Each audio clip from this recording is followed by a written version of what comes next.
आज की इस वीडियो का टॉपिक है दोस्तों, एक कॉन्टेक्टर जो है वह कैसे काम करता है, उसका वर्किंग प्रिंसिपल क्या होता है।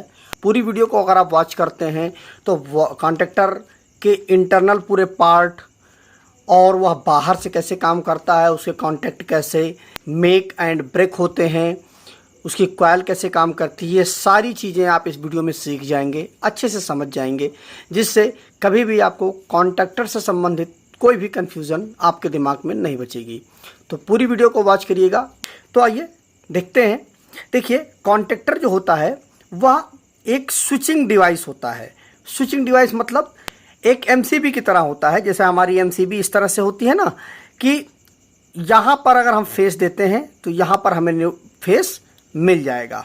ठीक है, जैसे कि हमारी ये एमसीबी है, अगर हम यहाँ पर फेस देते हैं तो यहाँ पर हमें फेस मिल जाएगा। अब बस केवल हमको इस तरह से ऑन करना पड़ेगा। अगर हम इस तरह से ऑन कर देंगे तो जो सप्लाई होगी वो पास कर देगी। बस इसी तरह से कॉन्टैक्टर भी होता है। बस कॉन्टैक्टर और एमसीबी में केवल एक ही फ़र्क होता है कि इसको हमें हर बार मैनुअली ऑन ऑफ करना पड़ता है इस तरह से, लेकिन जो हमारा कॉन्टैक्टर होता है इसको हम एक रिमोट के थ्रू दूर से चालू और बंद कर सकते हैं।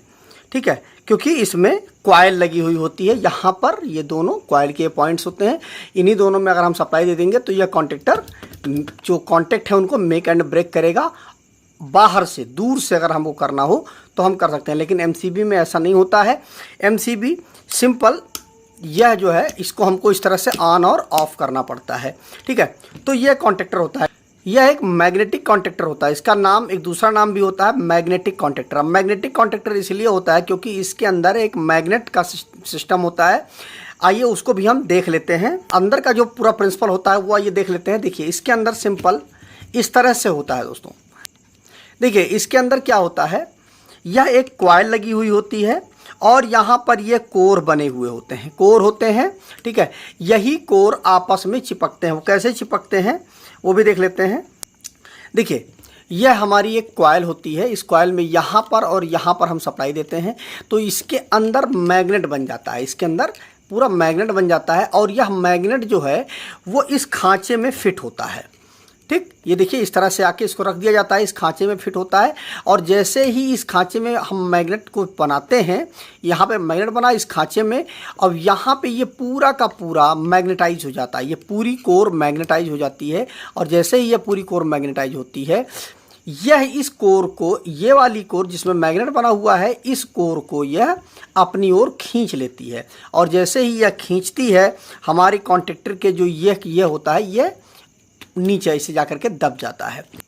तो इस कॉन्टैक्टर में बस केवल और केवल इतना ही सिस्टम होता है कि हम इस कॉइल में हम सप्लाई देते हैं, जिसकी वजह से यह हमारी कोर, चूँकि यह कॉइल इसी कोर पे रखी हुई होती है और यह कोर जो है हमारी वह मैग्नेटाइज हो जाते हैं, यह मैग्नेट बन जाती है। जो टेम्परेरी मैग्नेट होता है, यह मैग्नेट केवल उतने ही समय के लिए होता है जितने समय के लिए हम इसमें सप्लाई दे रहे हैं। और जब से ही यह मैग्नेट बन जाती है, यह तुरंत इस वाले जो कोर है, यह दोस्तों लेमिनेटेड कोर होती है सिलिकॉन स्टील की, इसको यह अपनी ओर खींच लेता है और कॉन्टैक्ट जो होते हैं वो चिपक जाते हैं और सप्लाई पास हो जाती है। तो देखिए, इसके अंदर का जो पूरा मैकेनिज्म होता है वो कुछ इस तरह से काम करता है कि यहाँ पर जैसे हमने RYB हमने दे दिया, और जब हम कॉइल को एनर्जाइज करते हैं, कॉइल में हम सप्लाई देते हैं तो कोरें चिपक जाती हैं, और कोरें जब चिपक जाती हैं तो यह जो होता है हमारा, यह नीचे दब जाता है। और जब यह नीचे दबता है तो यह कॉन्टैक्ट जो है ये आकर के इन तीनों पे आकर के चिपक जाते हैं और यहाँ पर हमें RYB सप्लाई मिल जाती है। इसको कुछ इस तरह से भी हम समझ सकते हैं कि यहाँ पर RYB ये तीनों होते हैं। अब चूँकि ये एनो कॉन्टैक्ट होते हैं, ये तीनों जो होते हैं वो एनो होते हैं, और यह जो होती है, यह जो लीवर है, यही हमारी जो मैग्नेटिक कोर होती है। तो जैसे ही हम कॉइल को एनर्जाइज करते हैं तो यह जो कोर होती है यह मैग्नेटाइज हो जाती है और यह एक मैग्नेट की तरह व्यवहार करने लगती है, जिसकी वजह से यह जो कॉन्टैक्ट होते हैं ये खिसक जाते हैं, क्योंकि ये पूरा प्लंजर ये नीचे खींच लेता है और जैसे ही ये पूरा प्लंजर नीचे आता है ये जो चिपक जाते हैं कॉन्टैक्ट एक दूसरे के साथ में, ये इसके साथ में, ये इसके साथ में, ये इसके साथ में चिपक जाता है और पूरी सप्लाई को ये पास कर देता है। तो यहाँ पर हमें R, Y, B तीनों मिल जाते हैं। जैसा कि आप अगर देखें, ये देखिए आप अगर देख पा रहे हो, ये देखिए जब हम इसको दबाते हैं तो देखिए ये ऊपर नीचे हो रहा है, ठीक है। बस यही चीज़ होती है। जैसे अब यहाँ बीच में चूंकि यह पूरा कॉम्पैक्ट होता है, सीमेंस का जो ये कॉन्टैक्टर है पूरा कॉम्पैक्ट है, तो हम इसको ये खोलने पर इससे कॉन्टैक्ट दिखेंगे नहीं, लेकिन बस आप समझ लीजिए कि जैसे ही हम जब यह मैग्नेटाइज होकर के यह कोर खींचेगी तो यह नीचे से इस तरह दबेगा। देखिए जब ये कोर,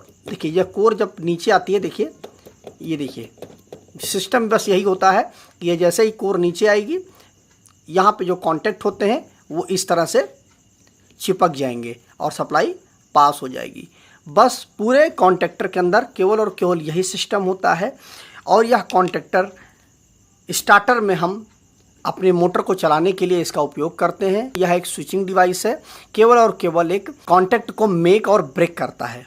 तो मुझे उम्मीद है आपको कॉन्टैक्टर क्या होता है, इसका वर्किंग प्रिंसिपल क्या होता है, आपको समझ में आ गया होगा।